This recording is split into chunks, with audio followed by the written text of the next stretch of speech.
예, 우리 말씀 같이 읽겠습니다. 마태복음 9장 1절부터 8절 말씀 같이 읽겠습니다. 시작. 예수께서 배에 오르사 건너가 본 동네에 이르시니 침상에 누운 중풍병자를 사람들이 데리고 온 거늘 예수께서 그들의 믿음을 보시고 중풍병자에게 이르시되 작은 자야 안심하라 내 죄 사함을 받았느니라. 어떤 사기관들이 속으로 이르되 이 사람이 신성을 모독하는도다. 예수께서 그 생각을 아시고 이르시되 너희가 어찌하여 마음에 악한 생각을 하느냐. 내 죄 사함을 받았느니라 하는 말과 일어나 걸어가라 하는 말 중에 어느 것이 쉽느냐. 그러나 인자가 세상에서 죄를 사하는 권능이 있는 줄을 너희도 알게 하려 하노라 하시고 중풍병자에게 말씀하시되 일어나 내 침상을 가지고 집으로 가라 하시니 그가 일어나 집으로 돌아가거늘 무리가 보고 두려워하며 이런 권능을 사람에게 주신 하나님께 영광을 돌리리라. 아멘. 같이 기도하겠습니다. 하나님, 정말 이 시간을 허락해 주셔서 감사합니다.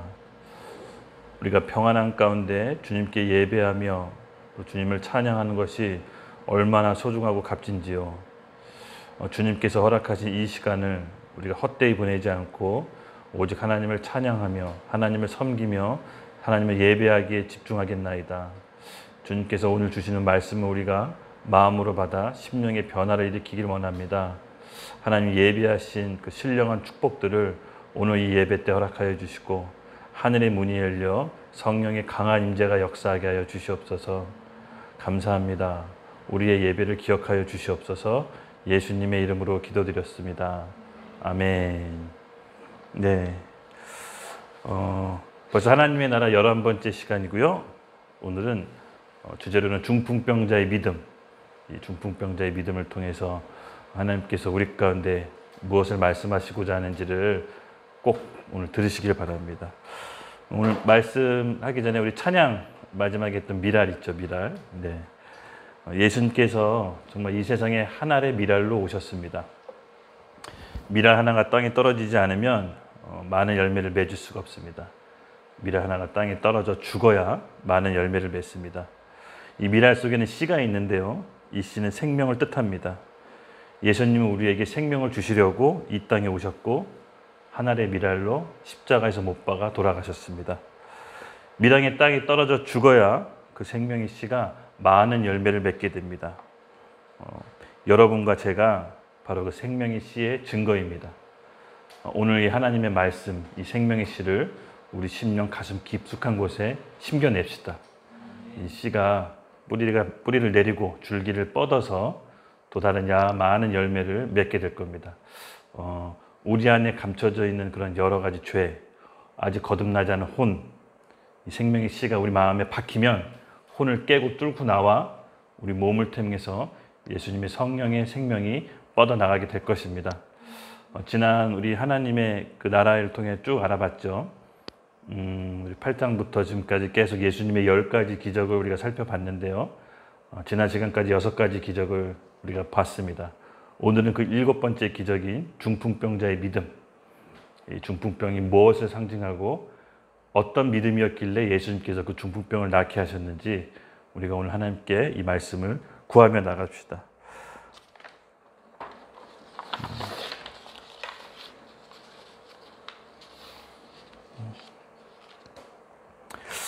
제가 아까 우리 말씀을 전하기 전에 잠깐 기도했을 때도 살짝 말씀을 드렸는데 한 가지 좀 재밌는 사실은 예수님께서 수많은 기적을 이제 베푸시잖아요. 근데 이제 11장, 마태복음 11장 가면은 예수님께서 뭔가 좀 분위기가 다른 길이로 말씀하십니다. 비유로 말씀하시는데 비유로 말씀하신 이유를 이렇게 됩니다. 그러니까 예수님께서 산상수훈의 말씀을 마치시고 산으로 내려와 기적들을 막 베푸시죠. 그때 많은 사람들이 예수님의 기적을 보려고 쫓아옵니다. 혹은 그 기적을 체험하려고 쫓아옵니다. 그래서 많은 병자들이 낫고 귀신 들린 사람들이 치유를 받습니다. 근데 여러분 한 가지 좀 공통적인 사실을 발견한 적이 있나요? 말씀을 보시다가 그 치유받거나 기적을 체험한 사람 중에 예수님의 제자가 돼서 따라간 사람은 극히 그 속수입니다. 일부입니다. 예수님께서는 마태복음 11장에 보면요, 비유로 말씀하시는데 들을 게 있는 자만 들으라고 하십니다. 즉 어느 시점 되면 예수님께서는 우리의 마음을 다 압니다. 예수님은 우리의 마음속 깊숙한 곳이 다 압니다. 우리가 정말 뭘 생각하고 있는지, 마음에 뭘 품고 있는지를 다 알고 계십니다. 그래서 진짜로 기적을 사모하는 것도 물론 중요합니다.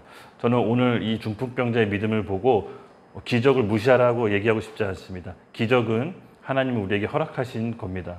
저는 기적적인 삶을 살라고 저와 여러분에게 권하고 싶습니다.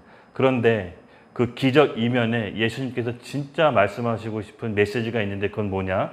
바로 우리 내면이 변하는 겁니다. 내면이 변해야 우리 예수님을 제자로 쫓아갈 수가 있습니다. 외향적인 기적만 바라면 진정으로 예수님을 쫓아갈 수가 없습니다. 수많은 기적을 경험하고도 결국 예수님의 제자가 되지 못했던 것은 예수님을 자기 원하는 소원을 들어주는 사람 정도밖에 알지 못했던 겁니다. 예수님은 살아계신 하나님의 아들이시고 그리스도십니다. 우리가 그 고백이 우리 입에서 나와야 됩니다. 예수님께서는 우리 안에 있는 진정한 변화를 일으키기 위해 오셨고 우리 죄를 멸하기 위해 오셨습니다. 그러므로 우리가 예수님을 쫓아간다는 것은 우리 내면이 변할 준비가 되어 있으셔야 됩니다. 네, 어렵고 힘들지만 우리 이겨냅시다. 생명의 말씀의 씨앗이 우리 가운데 심겨지면 우리는 반드시 변할 수 있습니다. 저와 여러분 지금 변화의 과정이 있다라고 믿으시죠? 그래서 이 예배를 우리 정말 소중히 생각합시다. 이 예배를 통해서 우리가 무엇을 교정해야 되고 하나님께서 무엇을 우리에게 선물로 주실지를 우리가 영적으로 깨닫고 나아갑시다. 분명 선물로 주실 것입니다. 여러분 모두 저와 30배, 60배, 100배의 열매 맺는 삶을 우리 살아납시다. 네, 말씀을 살펴보겠습니다. 예수께서 배에 오르사 건너가 본 동네에 이르시니 2절 침상에 누운 중풍병자를 사람들이 데리고 오거늘 예수께서 그들의 믿음을 보시고 중풍병자에게 이르시되 작은 자야 안심하라 내 죄 사함을 받았느니라. 이 중풍병자가 갖는 영적인 의미가 잠깐 좀 살펴보고 갈 텐데요. 중풍병 혹시 걸리신 분들 옆에서 보신 적 있나요? 뭐 요새 말로 하면 뇌출혈이라고 하죠.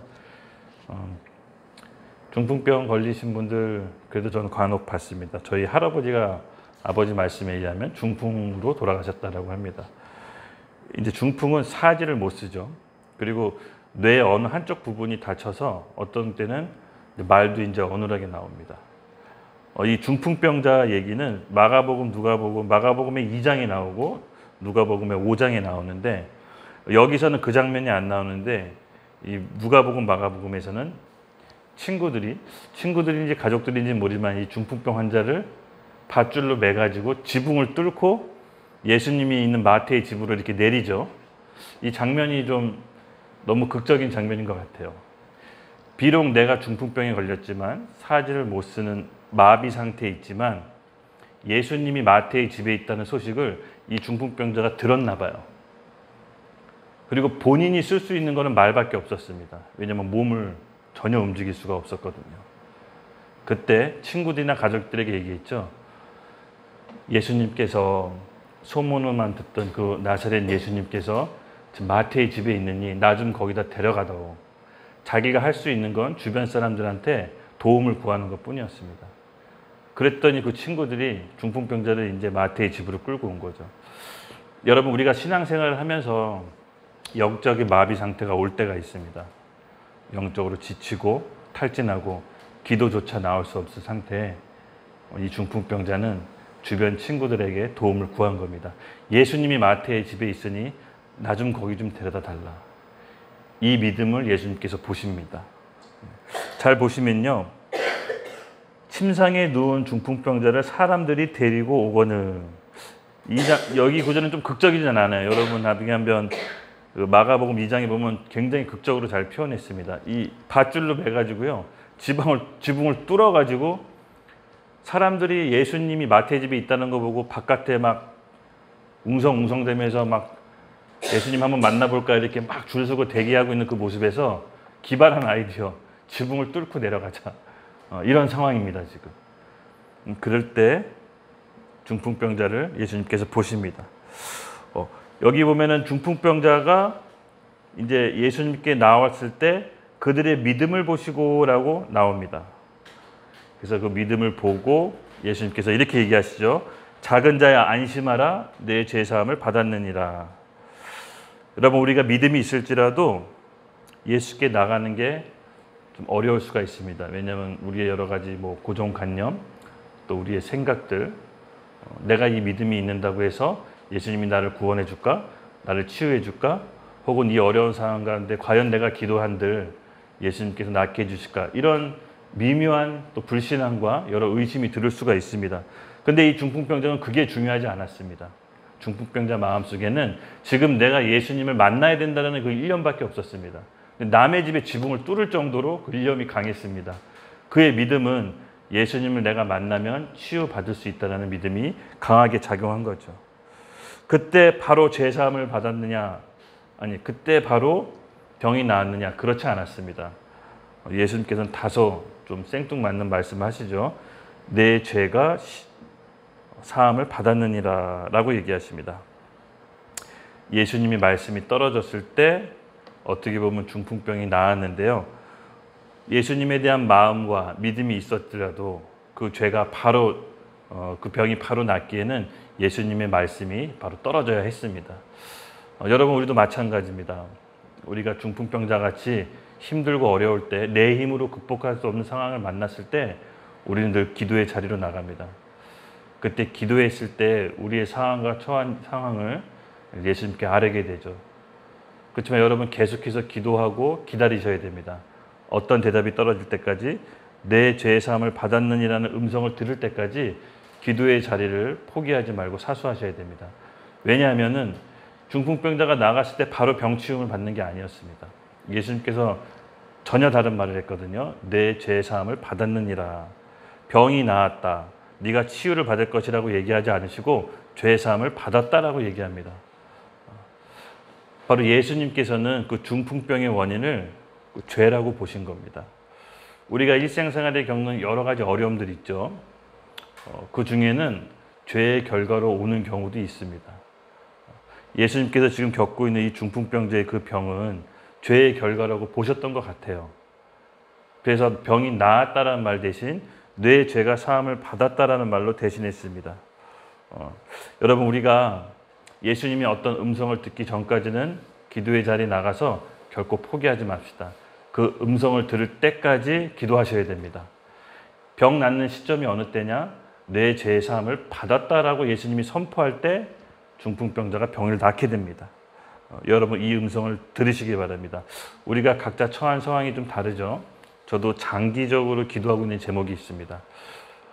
참 신기하게 어떤 거는요, 기도하는 즉시 하나님께서 응답해 주시는 경우도 있는데 어떤 경우는 기도를 장기적으로 하시는 경우가 있어요. 그렇게 하게 해요, 하나님께서. 왜 그런 거 봤더니 어떤 상황에서는 우리가 믿음을 주기 위해 하나님께서 응답해 주시는 경우도 있고, 어떤 기도 응답을 장기적으로 할 때는 우리가 뭔가 변형해야 될 거, 바뀌어야 될 거, 수정해야 될 거를 알려주기 위해서 바로 기도 응답을 주시는 것보다도 길게 기도를 하게 하십니다. 근데 절대 포기하시면 안 됩니다. 내 죄사함을 받았다라는 음성을 들을 때까지 주저앉지 말고 기도하셔야 됩니다. 왜냐면 그 음성이 떨어질 때, 예수님이 그 음성을 선포했을 때 중풍병이 낫게 됩니다. 중풍병이 낫게 되는 시점과 죄사함을 받는 시점이 다소 좀 다릅니다. 이 포인트를 놓치지 말아야 됩니다. 많은 그리스도인들이 믿음을 가지고 있지만 어쨌든 우리가 그 믿음 안에서 열매를 맺기까지는 인내라는 시간이 필요합니다.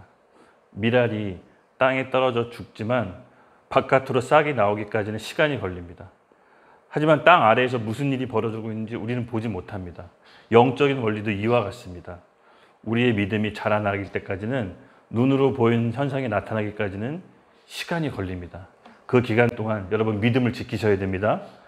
예수님의 말씀이 선포될 때까지 기다리셔야 됩니다. 대부분 이 믿음의 시간을 견디지 못하고 기도를 중지하거나 아니면 다른 대안을 찾습니다. 여러분, 그렇게 하시면 안 됩니다. 하나님께서 처음 우리에게 주신 그 말씀이 우리 가운데 심겨졌다면 응답받을 때까지, 상황이 바뀔 때까지 기도를 포기하지 마시고 끝까지 주님께 나아갑시다. 반드시 땅을 뚫고 줄기가 올라오는 응답되는 시간이 있습니다. 그 기쁨은 너무 커서 언제 내가 이런 고통을 당했는지를 잊어버릴 정도로 너무 큽니다. 저는 그런 경험이 그래도 여러 번 있습니다. 그때마다 내가 진짜 기도를 포기하지 않길 너무 잘했구나.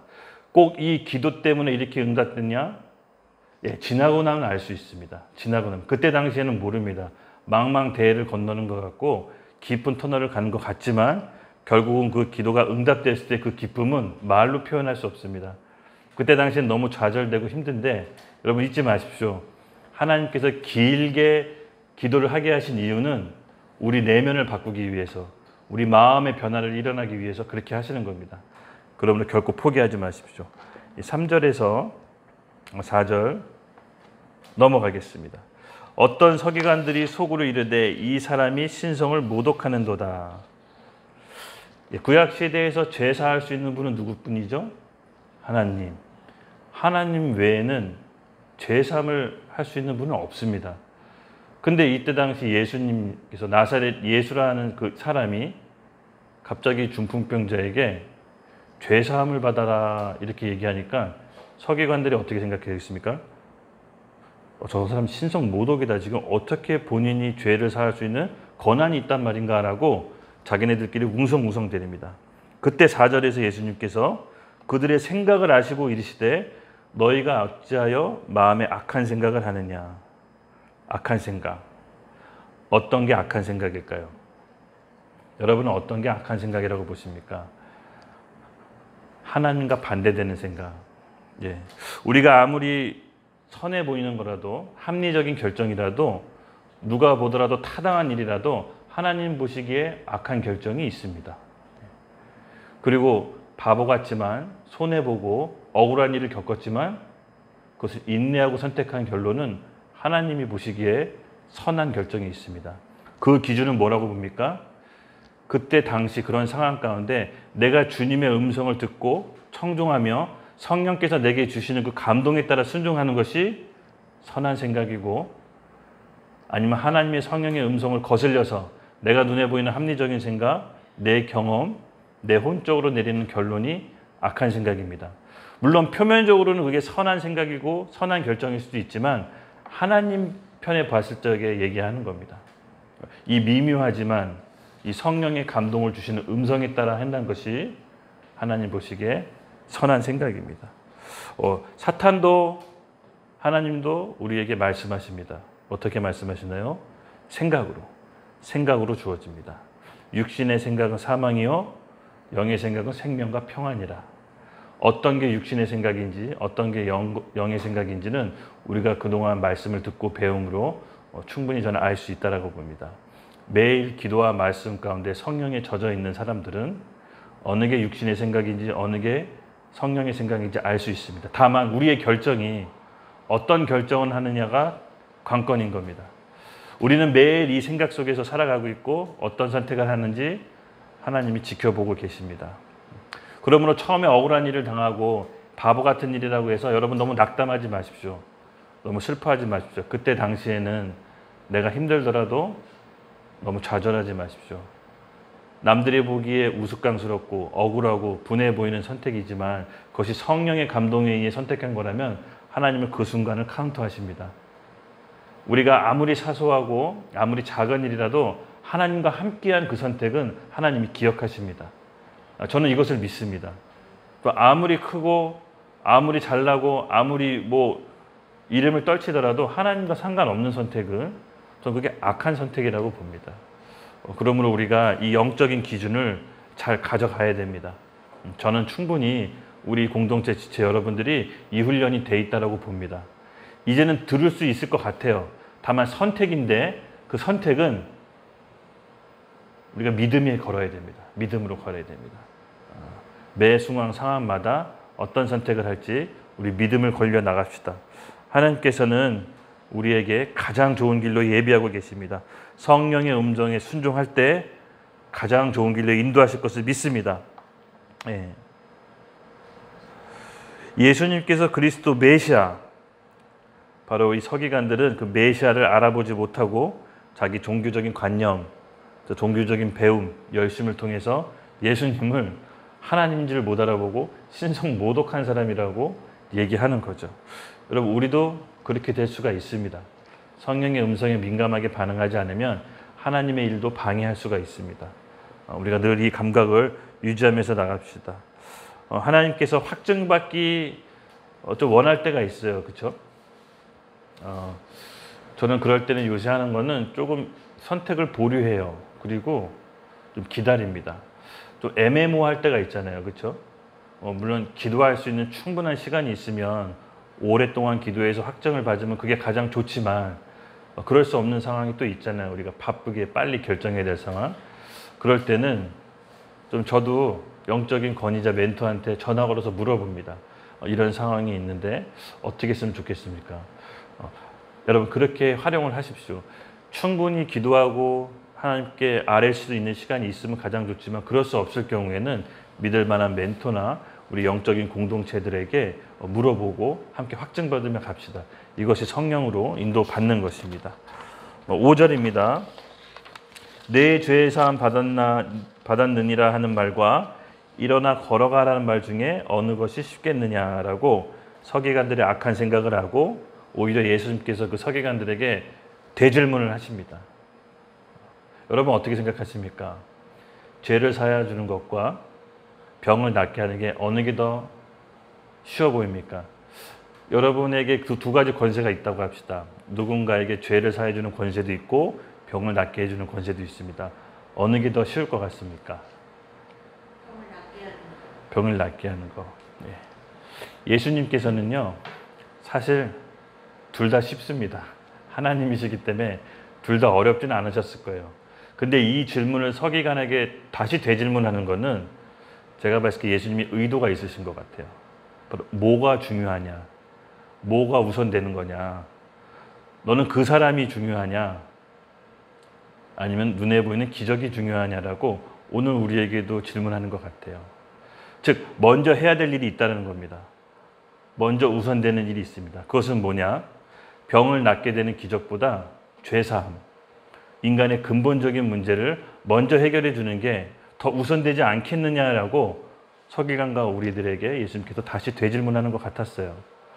맞습니다. 선후가 있습니다. 먼저 해야 될 게 있습니다. 병 낫는 거는 예수님이 마음만 먹으면 수백 명, 수천 명도 고칠 수 있을 것 같아요. 예수님께서는 다 쉬운 일입니다. 그러나 그 사람들이 병을 낫는다고 해서 주님을 쫓아오고 천국을 소유할 수 있겠느냐? 이것은 별개의 문제 같아요. 당장 현실적인 어려움이 우리가 풀리고 내 지금 어려운 문제가 해결되면 우리는 살 것 같지만 사실은 착각입니다. 또 다른 문제가 옵니다. 결국은 우리 문제는 상황과 환경이 아니라 그 상황과 환경 가운데 내 죄를 보는 것입니다. 원망, 미움, 다툼, 시기, 그 감정에 묶여 있는 것이 죄라는 것을 인식하는 겁니다. 상황과 환경을 벗어나면 우리는 자유롭고 행복해질 거라고 생각하는데 여러분, 사실 그런가요? 또 다른 불행이 안 올까요? 또 다른 불행이 옵니다. 예수님께서 이 질문은 우리에게 참 행복을 주시려고 한 겁니다. 진짜 행복. 그것은 우리 안에 있는 죄를 인식할 때 오는 겁니다. 내가 날 괴롭히는 사람, 그리고 내가 처해 있는 환경, 그리고 내가 처해 있는 묶여있는 이 상황들이 온전히 해결된다고 행복한 것이 아니라 그걸 통해서 내 안에 있는 죄, 내 분노, 미움, 원망, 기분 나쁜 거, 이것이 이 감정이 죄라는 것을 우리가 인정해야 됩니다. 그때 그 죄로부터 예수님께 드릴 때 온전히 자유하고 해방받는 것입니다. 여러분, 그 감정이 죄라는 것을 인식하는 것은 하나님의 은혜입니다. 우리는 우리 의지로 한 사람도 구원할 수 없습니다. 우리 안에 생명이 들어와야 다른 영혼을 구원할 수 있습니다. 이 생명은 하나님의 은혜입니다. 이 은혜를 받는 저와 여러분이 되기를 예수님의 이름으로 기도하겠습니다. 이 서기관들은 결국은 예수님을 시험하려고 했던 것들이 그 생각이 들통나죠. 우리 예수님께 대질문을 당하면서 서기관들이 꼼짝없이 이제 무릎을 꿇게 됩니다. 제가 이 아버지 루게릭병으로 오랫동안 투병하셨잖아요. 병원에 있으시면서 정말로 아버님을 위해 병 치유에 대해서 기도 많이 했어요. 처음에는 아버지 병이 낫게 해달라고 기도 많이 했어요. 근데 자식 입장에서는 아버지가 꼬꾸라져서 화장실에 머리가 박힌 채 몇 시간, 6시간 이상 집에 아무도 없어서 화장실에 혼자 꼬꾸라쳐서 이렇게 있더라고요. 팔다리를 못 쓰니까 도와줄 사람이 없어서. 얼마나 가슴이 아팠겠어요. 그리고 이제 병원으로 사지가 완전히 정지돼서 병원으로 갔는데 정말 기도 많이 했어요. 근데 기도하다 보니까 좀 기적 같은 일도 조금씩 생겼어요. 막 손을 붙잡고 이렇게 기도하는데 손가락이 막 이렇게 움직이더라고요. 잠깐이었지만 이렇게 까딱까딱 움직였는데 저는 병이 낫는 신호인 줄 알고 깜짝 놀란 거죠. 아빠 손이 움직입니다. 아버지 손이 움직인다 의사 선생님. 그러니까 이렇게 까딱까딱 움직이더라고요. 기도하고 나니까. 근데 그런 체험이 있어도요. 아버지 회개 안 하시더라고요. 마음속에 있는 분노, 형제들에 대한 미움 이걸 회개 안 하시더라고요. 그래서 제가 알았어요. 영혼이 구원받고 사지 신체의 일부를 못 쓰는 게 훨씬 더 이로운 거구나. 100배, 1000배 이로운 거구나. 여러분 사지의 일부분을 못 쓰고 영혼을 구원받는다면 그것이 100배, 1000배 유익한 겁니다. 제가 그것을 좀 느꼈어요. 물론 우리가 다 그렇게 당할 필요는 없습니다. 하지만 뭐가 우선인지는 지금 예수님께서 저와 서기관들에게 좀 물으시는 거예요. 이런 상황 가운데 몸이 낫는 게 먼저냐, 정말 죄사함 받는 게 먼저냐. 우리는 죄사함을 받는다라고 선택합시다. 저와 여러분 그럴 준비가 돼 있다고 봅니다. 진짜 기적은요, 우리 내면이 변하는 겁니다. 우리 내면이 변한 만큼 외적인 성령의 충만함도 덩달아 나올 겁니다. 예수님께서 우리 마태복음 계속 공부하면서 느꼈지만 처음에는 이 기적을 하기 전에 우리 계속 내면을 다루시잖아요. 오른뺨 맞으면 왼뺨 내밀어라. 70번씩 7번 용서해라. 이 내면에 대한 것들을 계속 말씀하세요. 어느 시점 되면은 성령의 외적 충만함으로 예수님의 생명을 받은 제자들로부터 나오게 됩니다. 우리가 여기까지 오래 계속 가야 됩니다. 하나님 나라의 확장은 결국 하나님의 밀이 땅에 떨어져 죽은 우리에게 남겨진 몫이 있는 겁니다. 우리 하나님 나라를 확장하도록 예수님께서 우리를 부르신 겁니다. 감사와 기쁨으로 하나님께 나아갑시다. 죄에 대한 회개는 진짜로 하나님께서 은혜를 부어주시지 않으면 할 수가 없습니다. 진정한 회개는 정말 구원에 대한 감사와 은혜가 터져 나옵니다. 구원에 대한 감사, 은혜 없이는 사실 좀 반성이 지나지 않습니다. 예수님을 영접하는 그 기도문, 그걸 읽는 행위를 했다고 해서 구원받는 게 아닙니다. 거기에 합당한 구원에 대한 감사와 기쁨이 나옵니다. 제가 한번 간증을 했었던 적이 있죠. 20대 청년의 교회를 처음 나갔을 때 너무 믿어지지 않아가지고 너무 힘들었을 때 도대체 십자가의 그 사건이, 십자가가 예수님께서 죄사함을 받았다라는 그 사건이 도대체 나랑 무슨 상관이 있는 건가, 이게 믿어지지가 않았어요. 여러분 믿어지십니까? 예수님이 십자가에서 죽으신 게 내 죄를 사했다라는 게 이게 매칭이 안 돼서 저 진짜 교회에서 셀 리더랑 진짜 많이 싸웠다니까요. 그러니까 무슨 얘기를 하는지는 알겠는데 그게 어떻게 내 죄를 사할 수가 있느냐고 계속 따져 물었어요. 성경 공부하는 내내 창세기부터 노아의 방주, 가인과 아벨, 선악과까지, 선악과를 먹었는데 그 죄가 왜 우리한테 옵니까? 라고, 왜 덤탱이 씌웁니까? 라고 이렇게 계속. 그리고 마지막에 그 죄를 없애주기 위해서 예수님께서 대신 짊어졌다. 그리고 내 죄 사해졌다. 전부 다 믿을 수 없는 얘기였어요. 왜냐면 내가 짓지 않은 죄, 선악과도 우리 죄라고 하고, 내가 용서받지 않은 십자가 사건도 우리 대신에 용서받았다고, 내가 하지도 않은 걸 용서했다고 하니까 도저히 이게 믿어지지가 않았어요. 이 머리로 도저히 믿어지지가 않았어요. 그래서 계속 그 셀리더랑 싸우다가 그 셀리더가 결국은 두 손 두 발 들더라고요. 성환이랑 못하겠다. 전도사님한테 얘기하더라고요. 근데 사실은 제 마음속에 그렇게 싸웠던 이유는 알고 싶었어요. 진짜. 정말 그게 내 죄를 사해준다면 사하게 해달라고 사실 제가 이 외침이었어요. 근데 믿고 싶은데 도저히 이 머리로는 믿어지지가 않으니까. 예수님이 십자가에서 대속했다는데 그게 왜 내 죄를 사했는지 알고 싶어서 따진 거였는데 건방지다라고 생각하더라고요. 근데 결국 하나님께서 은혜를 주셨어요. 은혜를. 제가 한 번도 얘기했죠. 꿈에서 하나님의 강력한 빛을 봤는데 그 빛을 본 저의 첫 반응은 제가 무릎 꿇고 엎드려 엉엉 울었어요. 왜냐하면 너무나 두렵고 무섭지만 한편으로는 내 살아온 삶, 내가 죄지었던 것들이 파노라마처럼 필름처럼 지나갔어요. 이걸 다 안다라고 생각하니까 어떻게 뭐 변호할 수가 없겠더라고요. 그래서 그냥 내 첫 번째 반응이 자동적으로 엎드려 엉엉 울었는데 그 눈물이 베개에 온통 적셨어요. 근데 희한하게 그 빛이 점점 다가왔지만 점점 커졌다 작아졌다 반복하면서 저를 안심시키더라고요. 뭔가 인격을 가지신 분 같았어요. 그 빛이. 저를 해치지 않는다라는 마음의 안도감이 들고 정말로 기쁨으로 울었어요. 그냥 그때 그 감정을 뭘로 표현하자면 저에 대해 전부 아시고 죄를 지은 것도 전부 아시지만 내가 이 죄를 사함받았다라는 느낌이 들었어요. 내 마음이 알고 내 양심이 알았어요. 정말 내 죄가 과거의 죄, 현재의 죄, 앞으로 질 미래의 죄까지 예수님의 보혈의 십자가로서 깨끗이 씻김 받았다는 것을 제가 알게 됐어요. 그리고 나서 그 회개 뒤에는 구원에 대한 감사와 기쁨이 있었어요. 너무 자유했거든요. 너무 기뻤어요. 그래서 제 인생의 이막을 사는 것처럼 너무 감사했어요. 그 구원의 기쁨과 감격이 있어야 됩니다. 예수님의 십자가의 죽으심과 부활이 내 개인적인 구원의 감격으로 반드시 대면하는 사건이 있어야 됩니다. 그것이 있어야 신앙생활의 시작이 비로소 시작되고 우리 혼들이 죽고 거듭나는 역사를 시작하게 됩니다.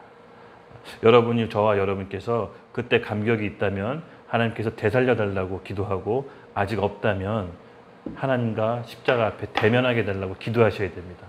그 지점이 너무나 필요합니다. 그러면 아직 철저하게 회심을 안 했다면 우리 같이 오늘 이 밤 또 한 번 기도합시다. 괜찮습니다. 여러 번 해도 전 좋다고 봅니다. 하나님께서 은혜를 주실 겁니다. 6절에 그러나 인자가 세상에서 죄를 사하는 권능이 있는 줄 너희로 알게 하려 하노나 하시고 중풍병자에게 말씀하시되 일어나 내 침성을 가지고 집으로 가라 하시니 그러나 인자가 세상의 죄를 사하는 권능이 있는 줄 너희로 알게 하려고. 세상의 죄 사하는 권능. 요한복음 1장 29절에는 이렇게 얘기합니다. 세상 죄를 지고 가는 하나님의 어린 양이로다. 예수님을 표현하는 거죠. 세상 죄를 짊어 가는 하나님의 어린 양이라고 합니다. 왜 어린 양으로 예수님을 표현했냐면요. 이 구약 시대 그 레위기에 보면은 속죄 제물로 정해놓은 짐승들이 있습니다. 그 중에 하나가 이 양입니다. 양. 즉 내 죄를 사함 받을 때 쓰는 제물이 있는데 그 중에 하나가 양입니다. 양을 죽이고 그 피로 제단을 뿌릴 때 내 죄가 사함 받습니다. 즉 제사장이 내 죄가 있다라고 오면은 내 죄를 그 양에게 전가시킵니다. 안수함으로. 그러면서 그 죄를 그 양을 죽이고 피를 제단에 반드시 뿌려야 됩니다. 왜냐하면 피에 생명이 있기 때문입니다. 즉 피를 위해서 피가 흘려야지만 죄가 속죄함 받는다라고 합니다. 그래서 어린 양이 내 죄를 전가하고 어린 양을 죽임으로써 피를 제단에 뿌림으로써 내 죄가 속량을 받습니다. 이것이 바로 어린 양의 상징입니다. 예수님이 바로 인류의 모든 죄, 저와 여러분의 죄도 속량받기 위해 어린 양으로 오셨다라고 합니다. 그래서 인간 스스로는 어떤 방법으로도 이 죄를 극복할 수가 없습니다. 아담과 하와가 선악과를 먹고 죄가 인간에게 들어왔습니다. 인간에게 들어왔다는 건요, 우리 영, 혼, 육, 죄화돼서 어떤 거 하나 기능할 수가 없다는 겁니다. 성경에 이런 표현이 있죠. 늘 생각하는 거 악하고 마음은 부패해 있다. 아담과 하와가 먹은 그 선악과, 하나님 없이 살겠다고 하는 그 선언이 결국은 우리로 하여금 그 죄가 전가돼서 원죄가 되었습니다. 그래서 육신에 입고 있는 우리는 이 죄에 대해서 자유로울 수가 없습니다. 이 모두 다 우리 육신에 입고 있는 우리는 이 죄를 지고 있습니다. 이걸 부인할 수가 없습니다. 아무리 선한 것을 하고 싶지만 결국은 우리 마음속에 죄도 작동을 합니다. 이것이 우리 근본적으로 극복할 수 없는 문제라고 합니다. 그리고 이 죄에 대한 결과로 어떻게 됐죠? 인간에게 죽음이 왔습니다. 죄의 싹은 사망이다. 원래 인간은 죽는 존재가 아니었습니다. 하나님과 영원토록 함께하는 존재였지만 죄를 범함으로써 선악과를 먹음으로써 그 원죄가 인간에게 들어왔고 인간은 죽는 존재가 되었습니다. 그리고 저와 여러분은 지금 죽음이 됐죠. 그래서 인간의 근본 문제는 바로 죄와 죽음입니다. 이것을 극복하기 위해서 수많은 철학자, 부처, 공자 고민을 엄청 한 겁니다. 도대체 인간은 왜 이 죄를 지고 죽을 수밖에 없는 존재를 풀려고 고민을 했던 겁니다. 그러나 예수님께서는 그 해답을 갖고 계십니다. 나는 마귀를 멸하러 왔다. 즉 죄에 대한 그 추종자, 그 죄를 조장하는 자, 마귀를 멸하고 죄에 대해서 해방하러 오셨습니다. 결국 사망 권세를 빼앗고 예수님께서 우리에게 새 생명을 주시기 위해서 이 땅에 오신 겁니다. 이 죽음 앞에 자유로울 수 있는 인간은 아무도 없습니다. 전부 육신을 입고 있는 인간은 죄 덩어리입니다. 로마서 8장 3절에서 이렇게 이야기하고 있습니다. 로마서 8장 3절을 우리 같이 함께 읽겠습니다. 시작. 율법이 육신으로 말미암아 연약하여 할 수 없는 그것을 하나님은 하시나니 곧 죄로 말미암아 자기 아들을 죄 있는 육신의 모양으로 보내어 육신의 죄를 정하사. 아멘. 제가 이 말씀을 읽었을 때 제 안에 좀 지진이 난 것 같았어요. 새로운 눈으로 왔거든요. 제 안에 종교개혁처럼 왔었는데 여러분 율법이 육신으로 말미암아 연약하여 할 수 없는 것은 육신을 몸을 입고 있는 우리는 하나님의 말씀을 지킬 수 없습니다. 왜냐하면 연약하기 때문에 지키려고 애써야 지킬 수가 없습니다. 그러나 하나님은 하시나니 여기서 하나님의 방법이 있는데요. 곧 죄로 말미암아 자기 아들을 죄에 있는 육신의 모양으로 보내어. 이 부분이 중요합니다. 즉 아까 육신에 입고 있는 사람들은 다 죄라고 했죠. 죄에 대해서 벗어날 수 없다고 하는데 하나님이 그 죄를 처리하시는 방법이 뭐냐? 예수님을 육신의 모양의 옷을 입고 똑같이 인간처럼 오게 하십니다. 예수님은 100% 사람이지만 100% 하나님이십니다. 우리의 죄를 처리하기 위하여 죄는 알지도 못하고 죄를 한 번도 지으신 적이 없는 분이 육신의 모양으로 오셨습니다. 그래서 그 육신의 모양으로 오신 그 예수님께서 로마서 6장 6절 같이 함께 읽겠습니다. 시작. 우리가 알거니와 우리의 옛사람이 예수와 함께 십자가에 못 박힌 것은 죄를 몸이 죽어 다시는 우리가 죄에게 죽음을 당치 아니하려 함이니. 아멘. 우리와 똑같은 육신의 옷을 예수님께서 입고 오셔서 십자가에 못 박아 죽음으로써 죄를 처리하십니다. 즉 자신의 그 육신에 된 몸을 하나님은 예수님도 죄라고 선고하신 겁니다. 이 부분이 이해하기가 좀 어려웠었어요, 저는. 근데 하나님께서 저한테 마음을 확 주신 게 뭐냐면은 우리의 죄를 처리하기 위해서 예수님도 똑같이 육신의 옷을 입혀놓고 죄라고 선고하셨어요. 죄를 지은 적도 없으시고 죄를 알지도 못하신 그분이 육신의 옷을 입고 와서 십자가에 못 박혀 죽은 것은 죄를 죽인 겁니다. 여러분 이해하셨어요? 이 부분이 굉장히 중요하다고 보는데요. 결국 예수님께서 죽으신 건 뭐다? 죄를 죽으신 겁니다. 우리 죄를. 그래서 그 십자가에 예수님이 못 박힌 사실을 믿는 사람은 내 죄가 예수님께 전가돼서 더 이상 죄가 짓는 사람이 아니라 예수님 안에서 온전한 생명을 얻는 죄사함을 받은 겁니다. 그래서 예수님께서 어린 양의 생명으로 대신 지성소에 피를 뿌리시고 지성소의 휘장이 갈라져서 하나님과 언제든지 만날 수 있도록 우리의 길을 여신 겁니다. 이것이 기쁜 소식입니다. 우린 더 이상 죄에 대해서 억눌려 있거나 슬퍼하지 않고 언제든지 담대하게 나갈 수 있습니다. 예수님의 보혈에 의지해 예수님의 피로. 그것이 하나님께서 우리에게 주신 가장 좋은 기쁜 소식입니다. 그러므로 우리가 자녀된 우리가 기도할 때마다 언제든지 응답받을 수 있는 권세를 주셨다고 합니다. 믿으시죠? 아멘. 여러분 이 사실을 담대하게 갖고 기도하는 게 중요합니다. 너무 중요합니다. 눌려있지 마십시오. 예수님의 보혈은 우리의 죄뿐만 아니라 80억 모든 인류의 죄를 영원히 완벽하게 단번에 해결하실 수 있는 하나님의 흘리신 피입니다. 이 피는 하나님이 흘리신 피입니다. 이 피로 우리의 모든 정죄함을 우리는 변호할 수가 있습니다. 그러면 여러분 눌려있지 마십시오. 과거의 일, 현재의 일, 앞으로 있을 미래의 일까지 우리가 눌려 있으면 안 됩니다. 주님의 피에 의지하며 나갑시다. 창세기 3장 15절은 이런 말씀이 있습니다. PPT는 없으니까 제가 읽어드릴게요. 여자의 후손은 내 머리를 상하게 할 것이요 너는 그의 발꿈치를 상하게 할 것이다. 여자의 후손이 누구죠? 예수 그리스도. 너는 그의 발꿈치, 뱀이죠. 뱀의 머리를 십자가에서 예수님께서 상하게 하십니다. 예수님이 육신의 모양으로 오셔서 그 육신의 죄를 하나님께서 정하셔서 십자가에다 못 박은 것은 죄를 처리하시기 위해서 그렇게 하신 겁니다. 그러면 우리가 이 사실을 믿읍시다. 저는 이 말씀 구절을 보고 제 안에 정말 종교개혁이 일어났어요. 아, 내가 율법으로 할 수 없는 것을 연약한 것은 하나님이 하시나니 더 이상 죄의 종노릇하지 않기 위해서. 그래서 육신으로 행하는 것이 아니라 영을 따라 행할 때 율법의 요구가 이루어진다.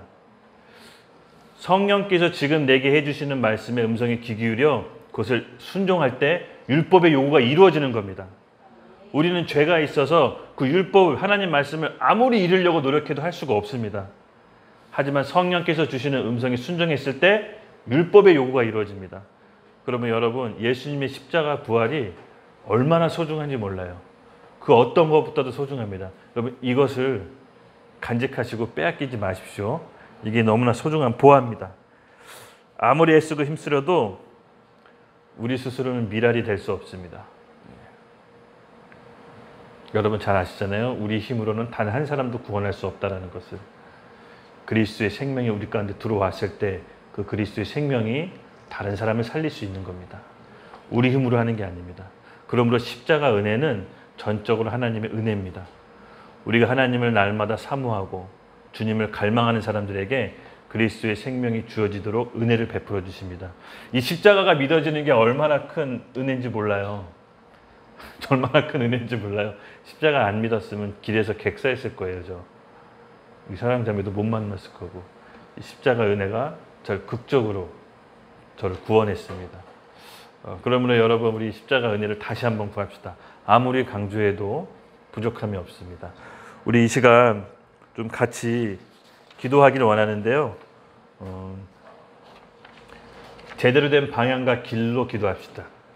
내가 곧 길이요 진리요 생명이니 나로 말미암지 않고는 아버지께로 갈 자가 없다고 했습니다. 이 말씀 기억하시죠? 예수님이 우리의 길 되시고 생명 되십니다.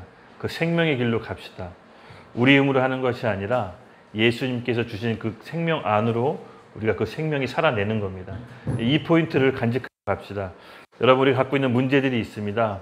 재정적인 어려움을 겪을 수도 있고 인간관계에 있어서 어려움을 겪을 수도 있습니다. 아니면 직장 가운데, 상황 가운데 모든 문제가 있지만 오늘 이 문제를 갖고 주님께 나아갑시다. 중풍병자가 할 수 있는 건 뭐였죠? 내가 중풍병이 걸렸다라고 들어 눕지 않았습니다. 쓸 수 있는 말이라도 얘기해서 나 좀 주님께 데려가 달라고 하는 그 중풍병자의 믿음을 보시고 네가 죄사함을 받았다라는 응답을 받습니다. 그리고 자기 침낭을 들고 갔죠. 우리도 그렇게 갑시다. 우리가 할 수 있는 것이 무엇인지 생각합시다. 상황 핑계대지 말고, 우리 환경 핑계대지 말고, 다른 사람 핑계대지 말고 나 자신을 봅시다. 내 죄사함을 먼저 이룰 때 우리 중풍병이 낫게 될 것입니다. 여러분 문제도 낫게 될 것입니다. 저는 믿습니다. 우리가 포기하지만 않는다면, 기도의 자리로 나가서 포기하지만 않는다면 하나님께서 우리에게 응답하실 것입니다. 내가 죄사함을 받았다. 같이 주여 크게 한번 외치고 주님께 우리의 상황을 가지고 나갑시다. 중풍병자의 믿음으로 나아갑시다. 주여 외치고 기도하겠습니다. 주여!